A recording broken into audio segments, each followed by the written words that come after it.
गुलबर्ग में राहुल गांधी ने पार्टी लीडरों और वर्करों से मुलाकात की। राहुल गांधी और प्रियंका गांधी ने पार्टी लीडरों पर जोर दिया कि वो पार्टी को निचली सतह पर मजबूत करें। मीटिंग में रजनी पाटिल और वकार रसूलवानी ने पार्टी के मामलात और सरगर्मियों से लीडरों को आगाह किया। इस मीटिंग की सदारत राहुल गांधी ने की।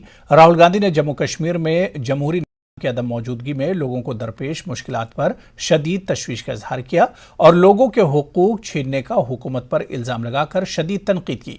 राहुल गांधी ने कश्मीर के पार्टी लीडरों के साथ मीटिंग में जम्मू कश्मीर की मौजूदा सूरत हाल पर शदीद तशवीश का इजहार किया और लोगों को हर तरह से नाकाम करने के लिए मरकजी हुकूमत पर तनकीद की। उन्होंने कहा कि बीजेपी यहां अपनी तमाम गलत पॉलिसियों को छुपाना चाहती है। जी भी थे, प्रियंका जी भी बैठी थी, हमारी इंचार्ज जो है रजनी पाटिल जी वो भी थी और काफ़ी सीनियर और यूथ कांग्रेस के लोग आए थे। तो उन्होंने ये कहा कि मुझे ऐसा यहाँ फील होता है और मुझे बहुत दुख है कि जम्मू कश्मीर के स्टेट का दर्जा छीना गया, यहाँ लोगों को जो है सताया जा रहा है, बिल्डोज़र के ज़रिए सताया जा रहा है। इसी तरीके से उन्होंने कहा कि यहाँ पे बेरोज़गारी बहुत ज़्यादा है, उसकी भी चिंता है। और उसने ये भी दोहराया कि पार्लियामेंट के अंदर मैंने यहाँ का इश्यूज जितने भी थे, चाहे कश्मीरी पंडितों का मसला है वो भी उठाया, प्राइम मिनिस्टर को चिट्ठी भी लिखी।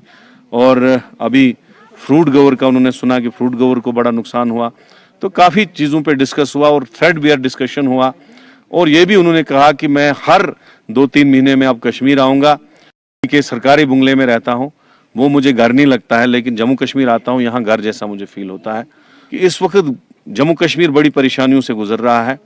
इस वक्त जो सरकारी जुल्म लोगों पे हो रहा है, हर तरीके से हर मसले में डराया जा रहा है, मुलाजमों को सताया जा रहा है। तो उन्होंने कहा हम पार्लियामेंट में भी लड़ाई लड़ेंगे और आइंदा जो जम्मू कश्मीर के इश्यूज हैं उनको उठाएंगे और वो कंटिन्यूअसली यहाँ आएंगे। और हम लोग मुझे कह रहे हैं कि हम कांग्रेस पार्टी में आना चाहते हैं, तो उन्होंने कहा कि आप लोगों के लिए दरवाजे खोलिए, पार्टी में उनको लाइए और एक अच्छी लड़ाई लड़िए, डेमोक्रेटिक सिस्टम से लड़ाई लड़िए, अपने इलाके के लिए, अपने लोगों के लिए, अपने गरीब लोगों के खड़ा रहिए।